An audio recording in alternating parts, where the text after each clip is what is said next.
egg white cream puffs in the air fryer. Is it possible? Y'all, I have been super inspired. Janet over at Janet Greta, I will try to remember to link her channel or the specific video I'm referencing up above. She has been asked numerous times whether or not you can cook the Psmf bread in the air fryer. She tested it out with Amy over at Amy Carnivore's Angel, her Hawaiian rolls recipe, and it was successful. Of course it was. Of course it was. It makes so much sense to me, but that got my wheels a-turning. Can I make cream puffs in the air fryer in my egg bite mold? So what I plan to do is make my egg white bread recipe, cook it in the air fryer in this bad boy. This is oven safe. So try that out, see how it goes, fill them from the bottom, and maybe sprinkle them with a little bit of cinnamon sugar or a powdered sugar that is obviously low carb friendly. So that's where we are right now. But first, if you are new here, my name is Lindsay. I do a lot of what I eat in a day videos, some recipe videos. Occasionally I will do a grocery haul or just like a chat video. If you are intrigued by any of that, I would love for you to check around my channel and subscribe if you feel so inclined. And if you are a returning viewer, let's go for a ride. All right, I have poor lighting. Be blessed. I plan to do half of my egg white protein bread recipe. I do have a printable on my website. I also have a video showing you how I do this. It does not differ significantly from other people's egg white bread recipes. So if you feel so inclined to follow whichever one is your favorite, I encourage you to do that. And I am only doing half because my air fryer will only fit one of these at a time. I think it would create a problem with circulation in my air fryer if I were to use a trivet between my two of these. So I'm not gonna do that. And I don't know how high on the pan the batter will rise. So all of that to say, I am doing half the portion of the batter that does not fit into my egg molds. I will put into my eclair pan. I do have a silicone eclair pan. I guess it's a pan. I don't know. Mold. Anyway, I do have a video showing you how I used that. I do intend on using piping bags to get the batter into each of these pans. I just find that to be the easiest for myself. Yeah, I don't know what else. Let's go.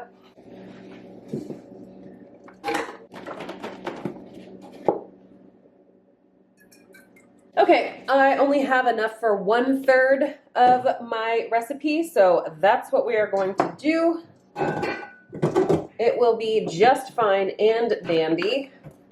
So that's 124 grams of my egg whites, raw egg whites. And then I am going to take, once we get this all zeroed out, 3/4 of a teaspoon or 3 grams of cream of tartar,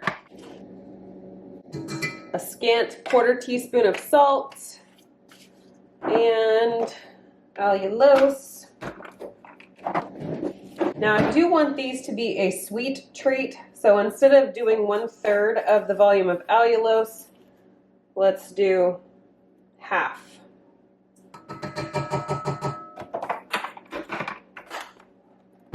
All right, it's rather small in the mixer, which concerns me as far as being able to whip this up into stiff peaks. So I'm gonna kind of beat this a little bit with my whisk in my hand and then set my mixer on the high speed so that it will beat the egg whites into a stiff peak.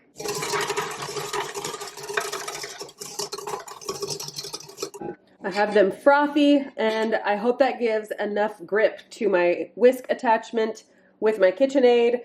That's kind of the trouble with using smaller amounts in the KitchenAid, is that sometimes it's just not enough to really be effective. But I also don't want to stand here for like 8 minutes beating egg whites.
All right, that actually took about 5 minutes for all of this to happen. I do need to double check and get like this little bit of egg yolk, whole egg powder in that batter a little bit better incorporated. And then I've also got my piping bag situated here. I love those dudes. I use them all the time. All the time. The best. Okay.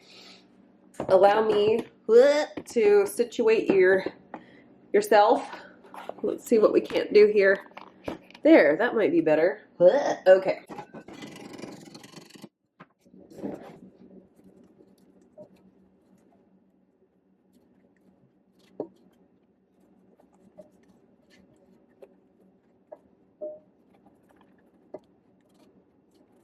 I'm not going to spray this with any kind of no-stick spray. I do want it to be able to cling to the edges here on my silicone mold. That did not even fill up. Oh my, okay. Let's try not to destroy the batter. And we're losing volume every minute, so 1.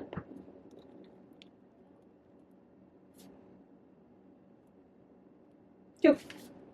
That kind of trying to make sure that there's no air pockets in the in each cavity.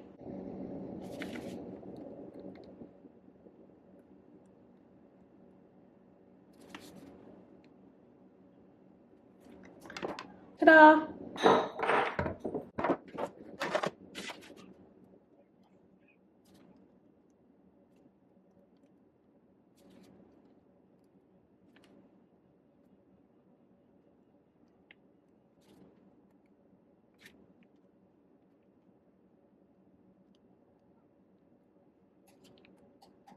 Well, that was practically perfect. Avec moi. All right, we have our cream puffs. We have the air fryer that is preheated. Mine only does preheat to 400. We're going to change our temperature here to 320. I can't do 5s on this one. I'm going to bring my time down to 7 minutes. Let us play and see what happens. But also I have my oven going. Got to slide those dudes in there. And they are rather small. I'm going to put those in there. Oh, avocado guy, got to set you back. Let's try these for 15 minutes and see where they are. All right, timer just went off. Oh, look at them. They're more like popovers. What? And they feel done. Let's take a tester toothpick. Just like Mama taught me. They sound styrofoamy. That's disheartening. Okay, I'm going to pull these out with 2 hands instead of 1. Allow them to cool in the pan, and then we'll see if we can't get those guys out of there.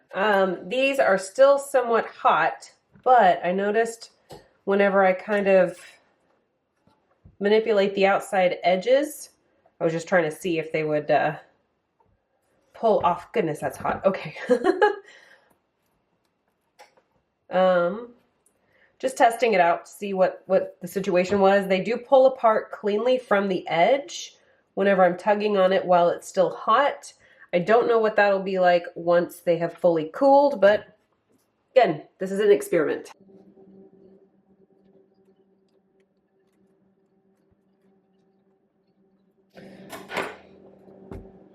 Seriously, that is pitiful. It is so marled, mangled, if you will.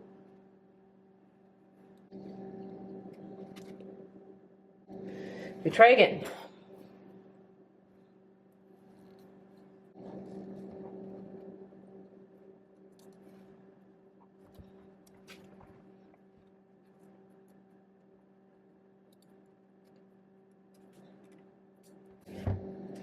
Okay, that guy looks a little bit better. Not quite so marled as the first.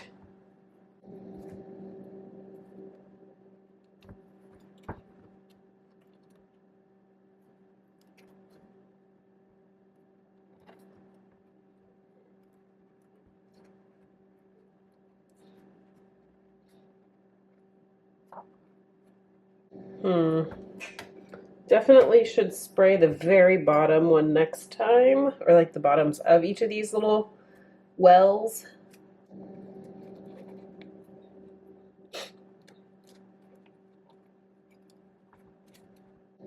Oh, it's so sad.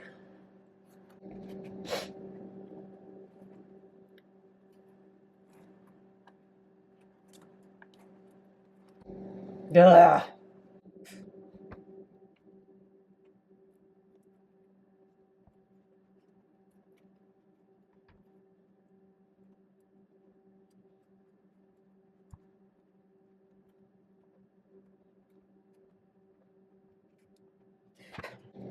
Perhaps a different knife next time that doesn't have a serration on it.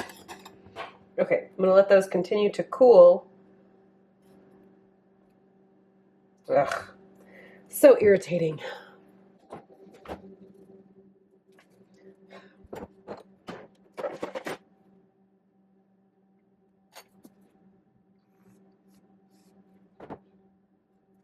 I need you to know I have very little faith that this will be any good.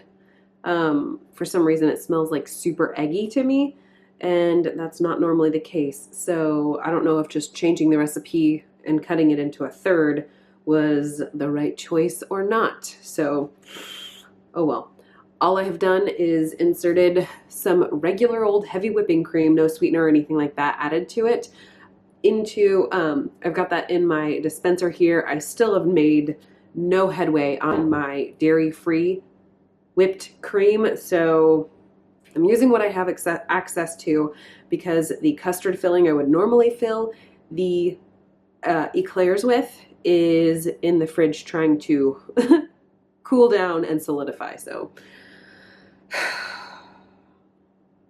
I guess we're trying this thing.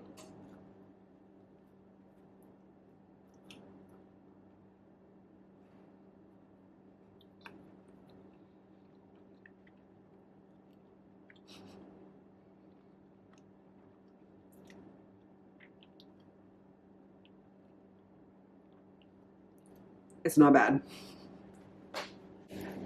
I thoroughly expect this to not taste good at all. Instead, it's not bad, not bad. I think it'll be better with my custard filling, my pudding, the vanilla-ish type pudding in the middle, as opposed to the heavy cream, just because there's a lot more body to the pudding thing. And I can totally see, like, if I were to be a little bit better about greasing the bottoms of these, like, this makes a precious little snack. It's super cute. It's like a 2-bite snack, and I could see coating that in like a chocolate glaze or a caramel glaze, or I don't know, whatever kind of glaze you wanted to have. And yeah, I'm not mad at it, that's for sure. One of the things I want to encourage you on, if you are doing a filled donut or this cream puff idea or whatever the case may be, get yourself some kind of a straw or something like that. Obviously, this is just a stainless steel straw. And whichever side you determine to be your bottom, just give it a little poke to give the cream or the filling or whatever it is you're putting in there. Doing so allows your piping tip, or if you have one of these whipped cream dispensers, it really allows that the freedom to be inserted into your item and fill the cavity without as much of an obstacle. So I find that to be rather useful. This little fella has no top. That got stuck in the bottom of my egg bite pan, which makes me feel a little sad. But I think that my family's going to enjoy these a lot. And I do think that even just like pinching off this little bit of excess or slicing that off to make a flat bottom might be beneficial, or smushing it. I think it might smush pretty well. And just like, I just really appreciate the little dome effect on there. Super cute. And I'm really jazzed about this idea right now. I do have all of my eclair bars back here waiting to fully cool and waiting for my custard filling to also cool. So I'm not going to be able to show you any of that. Ultimately, I just want to let you know that the air fryer experiment worked beautifully for me, as it did for Janet over on her channel. Thank you, Janet, for testing this for us. I'm sure there are loads of y'all out there in the YouTube universe who have already done things like this in your air fryer and had success with it. So I would love to hear your recommendations on temperature, on timing, and that kind of thing. What kind of pans have you tried out in your air fryer? Did you just go straight parchment paper the way Janet did? Like, what kind of exciting things could we do now? I think I really like the fact that they've not lost any volume. They've not shrunk, they have not compressed, they've not fallen, they've not deflated, none of that. There it is. I got nothing left. I appreciate you watching, and I hope to see you in the next video.